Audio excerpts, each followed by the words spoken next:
ভোর এখন 5টা বাজে। উঠেই দেখছি এত সুন্দর ফুলটা ফুটেছে ছাদ বাগানে। ভীষণ ভালো লাগছে। আর কালারটা এত মানে ডিপ হলুদ না, কালারটা একদম মন কেড়ে নিয়েছে। আর এই যে গোলাপি জবাগুলো দেখছেন, এগুলো এখন ফোটেনি, এগুলো এখন কুড়িই আছে। তো এই গাছের জবাটা একটু দেরিতেই ফোটে। তো যাই হোক বন্ধুরা, গুড মর্নিং, কেমন আছেন সবাই? আশা করছি সবাই খুব ভালো আছেন। এপিএসএস ব্লগের আরও একটি নতুন ভিডিওতে অনেক অনেক স্বাগত জানাচ্ছি। তো সকালবেলা উঠেছি, উঠেই একদম প্রকৃতি দেখে মুগ্ধ হয়ে গেছি। ওই যে পূব আকাশে সূর্যদেব উদিত হচ্ছে। আর তারপরে ছাদ থেকে চলে এসেছি একেবারে বাগানে। তো ভাবলাম আজকে সকাল সকাল বাগানে যাই। আপনাদেরকে বলেছিলাম যে বাগান পরিষ্কার করাবো, লোক পাচ্ছি না। তো অল্প অল্প একটু একটু করতে করতে অনেকটাই করে ফেলেছি। তো সেই জন্য সকাল সকাল চলে এলাম বাগানে। আসলে রোদ্দুর উঠে গেলে না, তখন আর কিছু করতে ইচ্ছা হয় না।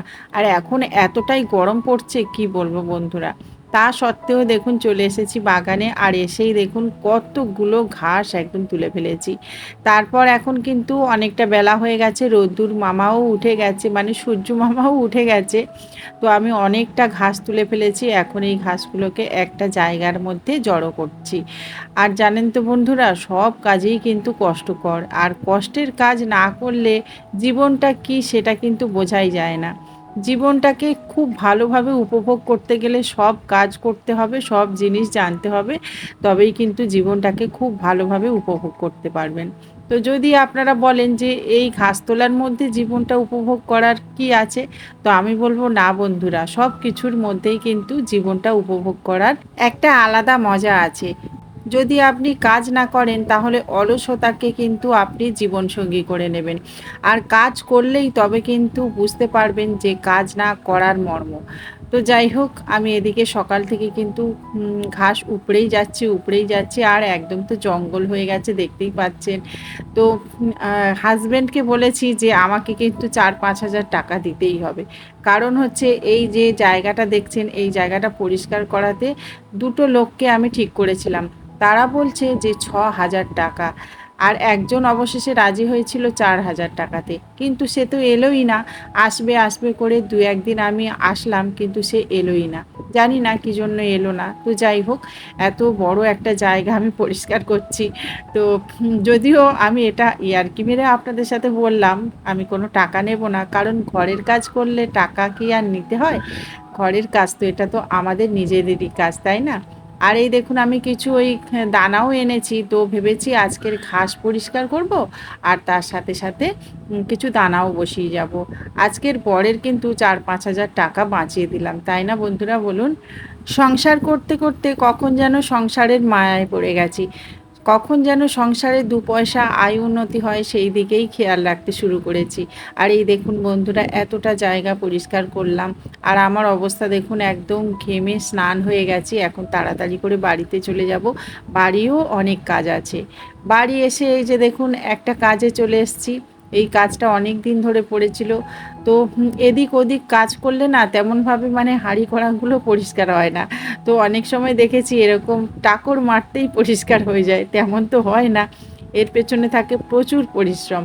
তো যাই হোক, এই যে দেখুন কড়া হাঁড়িগুলো মাজলাম, আর এই দুটো কড়ার অবস্থা দেখতেই তো পাচ্ছিলেন কেমন হয়েছিল। তো আপাতত এরকম অবস্থাতে রাখলাম।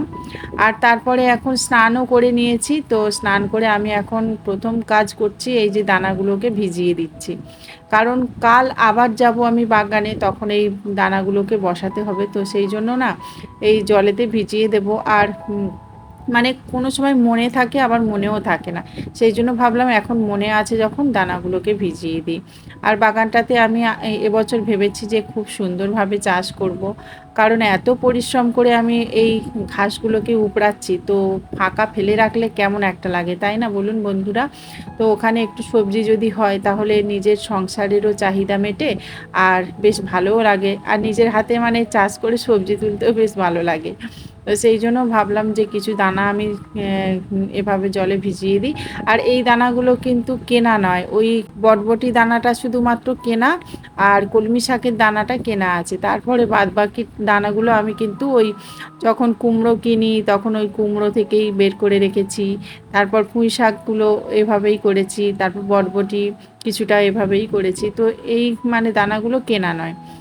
তো যাই হোক, এখন এই যে সমস্ত দানাগুলোকে আমি ভিজিয়ে দিলাম। আর এখন কিন্তু অনেক কাজ, তবে আজকের প্রচণ্ড গরম পড়েছে জানেন তো। এত পরিশ্রমের কাজ করে আর কিছুতেই কিছু করতেই ইচ্ছা হচ্ছে না, মানে রান্না করতে ইচ্ছা হচ্ছে না। আর জানেন তো, বাড়িতে এসে দেখলাম প্রচুর পরিমাণে পান্তা জমে গেছে। তো ছেলেদেরকে জিজ্ঞাসা করলাম যে পান্তা খাবে কিনা, তো ওরা তো এক কথায় রাজি। কারণ হচ্ছে এখন মানে এই গরমের মধ্যে মাঝে মধ্যেই পুষ্টি ভাত খেতে ইচ্ছে হয়, যে সন্ধেবেলাতে আর কি একটু পুষ্টি ভাত খাই। কিন্তু আপনাদের দাদা যেহেতু বাড়িতে রাতে করে আসে, সেই জন্য রাতে আর পুষ্টি ভাতটা হয় না, ওই সময় করে গরম ভাতটা আমরা খাই। তো দুপুরবেলা যেহেতু অনেকটা পান্তা আছে দেখছি, তো ছেলেরা বলল আজকের পান্তাটা খাবো আর সন্ধেবেলাতে গরম ভাত খাবো।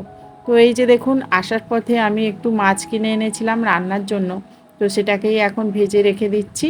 আর মাছের একটু ডিম ছিল, সেটা দিয়েই আমি এই যে ভেন্ডি আর আলু একসাথে ভাজা চাপিয়ে দিয়েছি। গরমের সময় ভিজে ভাত বা পান্তা খেতে তো বেশ ভালো লাগে।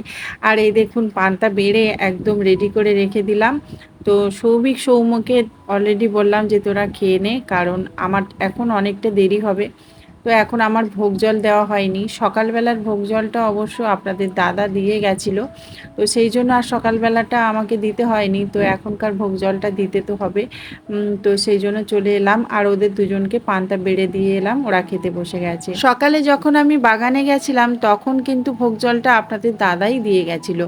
তো সকালবেলা সমস্ত ফুলও তুলে নিয়েছে, তাও কিন্তু দুপুরবেলাতে দেখুন একটু আধটু ফুল যেগুলো ছিল সেগুলো তুললাম। আর বাগান থেকে এই যে এই জবা ফুলগুলো তুলে এনেছি।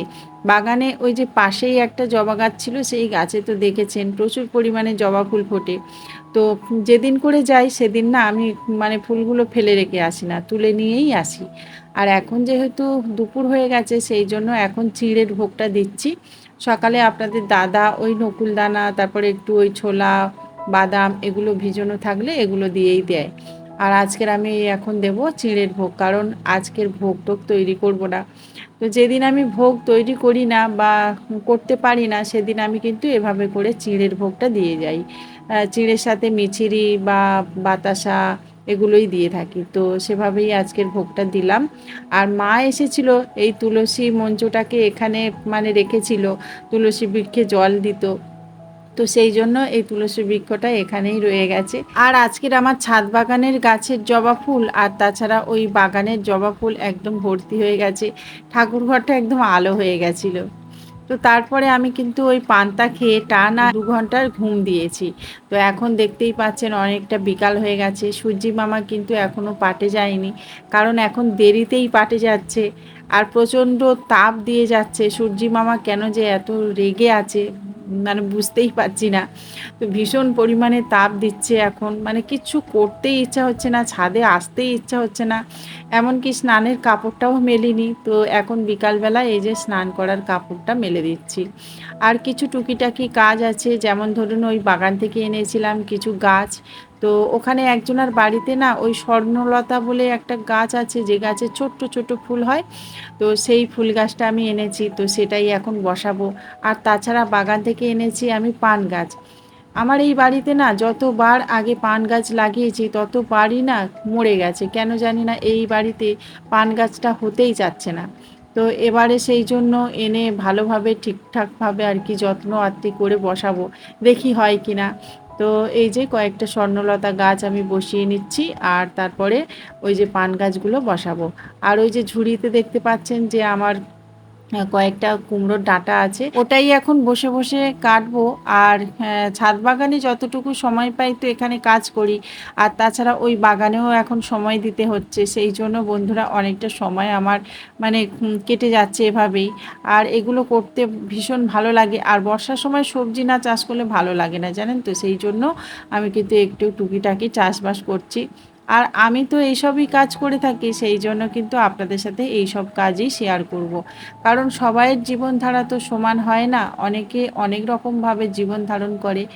আর তাদের হয়তো সেটাই পছন্দ, কিন্তু আমার জীবন ধারণটা একটু অন্যরকম। আমার রুচি বা আমার পছন্দ একটু অন্যরকম, সেই জন্য আমি যে কাজগুলো করি হয়তো সেগুলো আপনাদের ভালো লাগবে না, কিন্তু তা সত্ত্বেও আমি তো এই কাজগুলো করি, সেই জন্য এই কাজগুলো আমি আপনাদের সাথে শেয়ার করি। তো যাই হোক, এদিকে দেখুন আমি প্লাস্টিকের মধ্যে সমস্ত গাছগুলোকে বসিয়ে নিয়েছি আর তারপরে একটু জল দিয়ে রাখছি, কারণ জল না দিলে তো এরা মরে যাবে সেই জন্য। আর এখানে যে এই যে পদ্ম গাছটা আছে এখানে রাখবো না, ভেবেছি ওই দিকে সরিয়ে দেব, কারণ ওই পদ্ম গাছের ট্রেটা না কিভাবে যেন একটু মানে ফুটো মতো হয়ে গেছে, সেই জন্য নিচ থেকে জলসোপ করছে, তো ওখান থেকে না সরালে ওই জায়গাটাই নষ্ট হয়ে যাবে। আর ওই সাইডে রাখবো যেখানে আমাদের ওই জল যাওয়ার রাস্তা আছে সেখানেই রাখবো। আর এই টবে তো দেখতেই পাচ্ছিলেন পর্তুলিকা গাছ একদম ভরে গেছিলো, তো ওগুলো কেমন একটা হয়ে গেছিলো, সেই জন্যই তুলে ফেললাম।